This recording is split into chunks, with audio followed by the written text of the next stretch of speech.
कर रही है, भगवान शंकर की अविरल भक्ति कर रही है। भोला रो रहा है, आंखों से आंसू बह रहा है, कौन संभालेगा? सारे साधन भी अगर हाथ से चले जाते हैं तब शिव रह जाता है, शंकर कौन रहा? जब सतयुग, त्रेता, द्वापर, कलयुग सब समाप्त हो जाते हैं, पूरी पृथ्वी जल में मग्न हो जाती है, तब भी जब कोई नहीं रहता तब मेरा शिव रहता है। एक बुलबुले के रूप में रहता है, एक बिंदु के रूप में रहता है। हम पहले कथा में कहे, आज फिर कहते हैं, पूरे विश्व की भूमि को, जमीन को खोद कर देख लो, उसमें कंकर रूपी शंकर का शिवलिंग जरूर निकलेगा, ये निश्चित है। पूरी पृथ्वी खोद लो,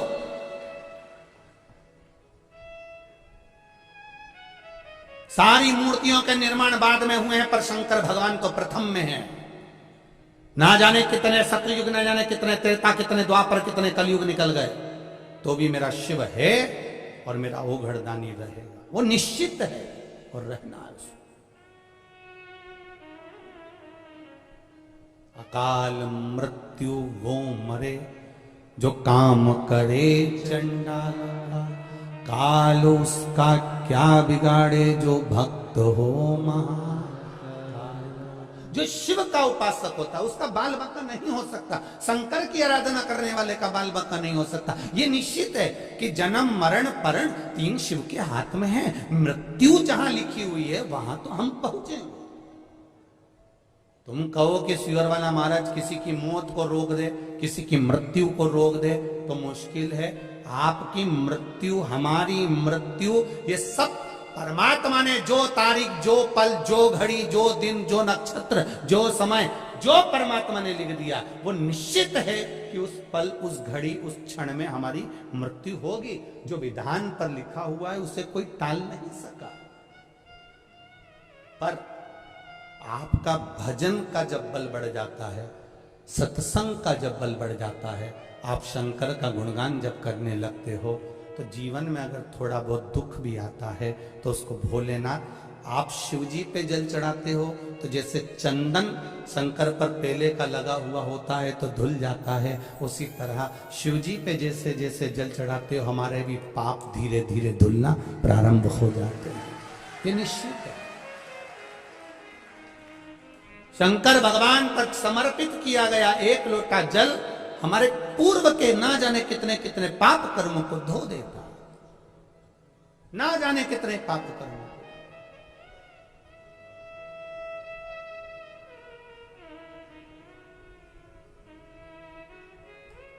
आप चलकर आए हो, कोई 80 किलोमीटर, कोई 100 किलोमीटर, कोई 150 किलोमीटर, कोई 200 किलोमीटर, ना जाने कहां से कथा सुनने आए, कोई 30 किलोमीटर, कोई 50 किलोमीटर। आप जितने कदम चलकर आए हो, जितना जितना आप दूर से आए हो, बाबा ने सुना है आपका, हृदय चित्त धारण करा है। भोला रो रहा है, शिव ने संभाला, परिवार ने संभाला। परिवार जब कोई नहीं, तब भोला रोज शिव जी के मंदिर जाता, पूजन करता, आराधना करता, गंगा नहाने के लिए सुबह सुबह जाता। तो लोगों ने कहा, ओ भोला तू आंख से अंधा है रे, गंगा नहाने जाता है, बह जाएगा, पांव फिसल जाएगा, मर जाएगा, प्राण छूट जाएंगे। तो बोला तू आंख से अंधा है,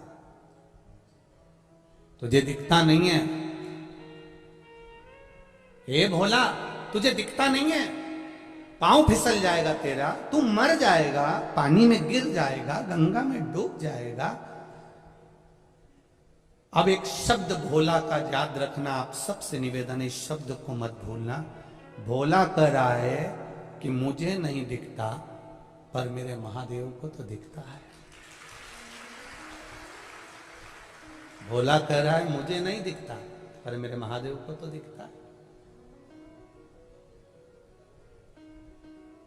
एक बात आप लोगों को कही थी अभी रायपुर की कथा में,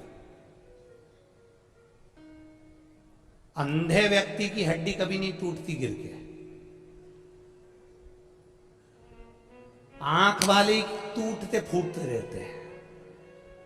भगवान ने तुम्हारी इतनी बड़ी बड़ी आंख दी उसके बाद भी गड्ढे में गिरी जाते हैं, और अंधा व्यक्ति नहीं गिरता। क्यों?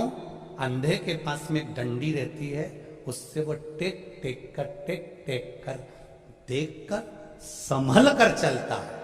भले आंख नहीं है पर डंडी से छू छू कर संभल कर चलता है। और जिसको भगवान ने आंख दी वो तो अंधे जैसा अड़भंगा चलता, यहां कूद गया वहां कूद गया, चला चला सीढ़ी पे चढ़ते चढ़ते लुढ़कते। अब भगवान ने इतनी आंखें दी है, सब कुछ दिया है, चलते चलते तुम रोड पे देखना, तुम जाओ तो सही। जब जाओगे इतनी भीड़ जब बाहर निकलती है, कोई इससे टकरा रिया, कोई इससे टकरा रिया है, कहीं से टुल्ला मार, कहीं से टुल्ला मार। भगवान ने आंख दी तो काय के लिए दी? थोड़ा बच के चलो ना।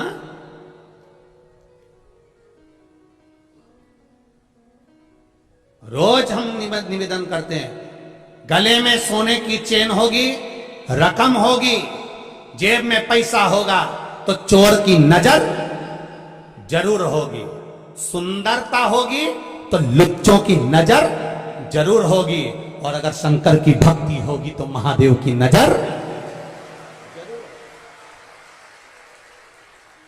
सुंदरता है तो लुच्चों की नजर होगी, धन होगा तो चोर की नजर होगी, और शिव भीतर समाया है, भक्ति भीतर है तो महादेव की नजर जरूर होगी। निश्चित है। तुम कहां बैठे हो वो शंकर को मालूम है। बोला कह रहा है मेरी आंख नहीं तो क्या हुआ, महादेव तो देख रहा है। मैं नहीं देख सकता तो क्या हुआ, मेरा महादेव तो देख रहा है। आप किसी के साथ बुरा करेंगे कोई नहीं देख रहा, पर महादेव तो देख रहा है। आप अच्छा करेंगे कोई आपका यश गुण नहीं गा रहा, सब दूसरे का नाम ले रहा। मेरा तो कोई बोल ही नहीं रहा, मैंने तो इतना खर्चा करा, मैंने तो ऐसा करा, मैं तो जजमान बना, मेरा तो नाम ही नहीं आया, मेरे तो ये नहीं आया। तो अपने को टेंशन नहीं लेना, तुम तो बस तुमने कर दिया, आगे उसने देख लिया। हमें अपना गुणगान नहीं चाहिए, वो देख रहा है।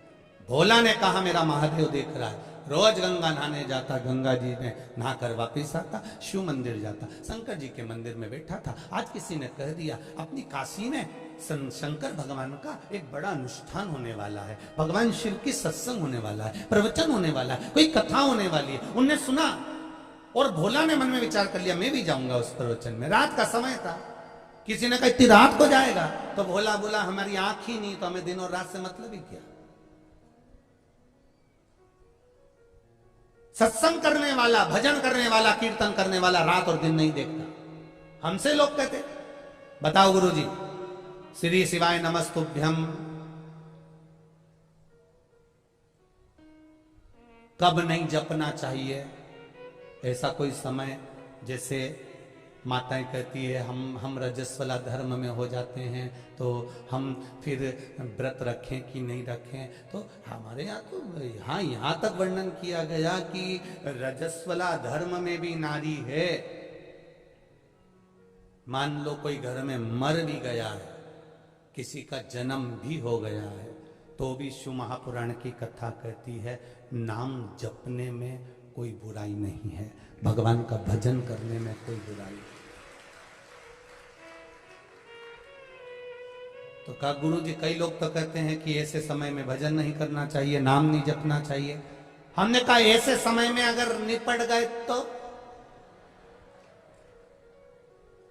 हर पल, हर घड़ी, हर क्षण, ऐसा कोई क्षण ही ना जाए, ऐसा कोई घड़ी ना जाए, ऐसा कोई पल ही ना जाए।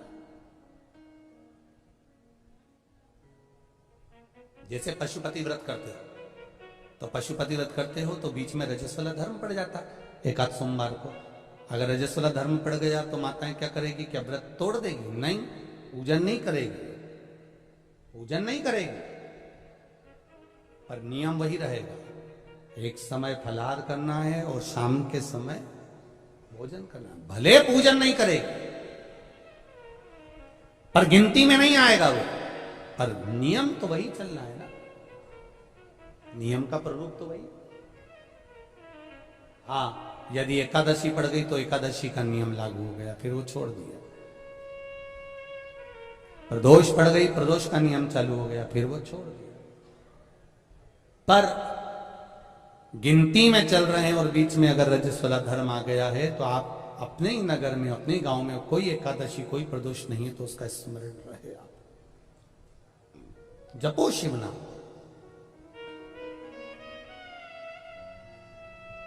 कहा मैं सत्संग में जाऊंगा तो किसी ने कहा रात में तो भोला कहता है मेरी तो आंखें नहीं, दिनों रात मेरे लिए बराबर है। भगवान की भक्ति के लिए कोई समय नहीं होता कि सुबह ही भगवान का भजन करना पड़ेगा, कि शाम को ही भगवान का भजन करना पड़ेगा, कि रात्रि को, कि दिन में। शंकर भगवान की आराधना के लिए कोई समय नहीं है। भगवान विष्णु के बैकुंठ में पट, कपाट, दरवाजे, खिड़की सब हैं। ब्रह्मा जी के मंदिर में, ब्रह्मलोक में कपाट, खिड़की, दरवाजे सब हैं। इंद्र के मंदिर में, इंद्रलोक में सब कुछ है। ब्रह्मलोक में दरवाजे हैं, बैकुंठ लोक में दरवाजे हैं, पर मेरे कैलाश पर जाकर देखना कोई दरवाजा नहीं है, चारों तरफ से खुला हुआ है सब जगह से।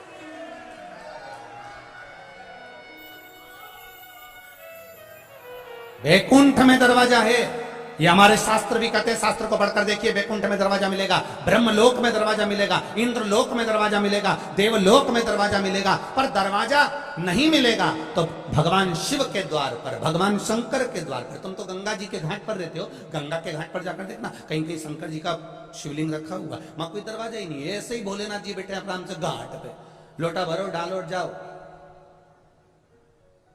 और लोग गंगा जी नहाने के वाले गीले कपड़े से लोटा भर के भगवान शंकर को चढ़ा चढ़ू के वो जा रहा है। शंकर जी भी कह रहे ऐसी खुश रहो, बस आनंद हो, कोई दिक्कत नहीं, दिखावा मत करो, बस अड़भंगा है मेरा शिव।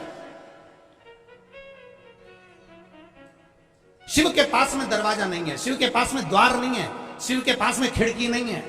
किसी ने पूछा भोलेनाथ जी तुम्हारे यहां दरवाजा नहीं, दरवाजा बंद नहीं करते? शंकर भगवान बोलते हैं घर की मां, घर का बूढ़ा बाप दरवाजा बंद कर कर नहीं सोता, उसको मालूम है बेटा कभी भी आवाज लगा देगा तो मां बाप को दौड़ पर आना पड़ेगा। कई कई घर में तो बूढ़े माँ बाप हॉल में सोते हैं, हॉल में, कमरे में भी नहीं सोते। मेरे बच्चों को जरूरत पड़ गई तो बहुएं बाद में उठती है, बच्चों की आवाज सुनकर, पर घर के बुजुर्ग पहले उठ जाते हैं, आवाज लगाते हैं, बहू छोरा रो रहा है, बेटा बच्चा रो रहा है, छोरा बच्चा रो रहा है। उसके कानों में, दादी के कानों में, दादा के कानों में, छोटे से बच्चे की भी आवाज, उसकी पायल की झनकार भी सुनाई दे जाती है कि मेरा पोता रो रहा है, मेरी पोती रो रही है, मेरा नाती रो रहा है, मेरा पंती रो रहा है। जरा विचार करिए, घर का बुजुर्ग है, जिनको राम भी भजते हैं, जिनको कृष्ण भी भजते हैं, जिनको इंद्र भी भजते हैं, 33 कोटि देवता जिसके स्मरण में लगा रहता है वो देवाधिदेव महादेव है, वो जगत का बाप है, जगत का पिता है। वो मेरा शंकर ओघड़ दानी हमारे घर का बुजुर्ग है, वो कभी नहीं सोता। आप पुकारोगे तुम्हारे सामने आकर खड़ा हो जाएगा। तुमने पुकारा और तुम्हारे सामने, वो निश्चितता तुम्हारे सम्मुख में आ जाएगा, तुम्हारे सम्मुख।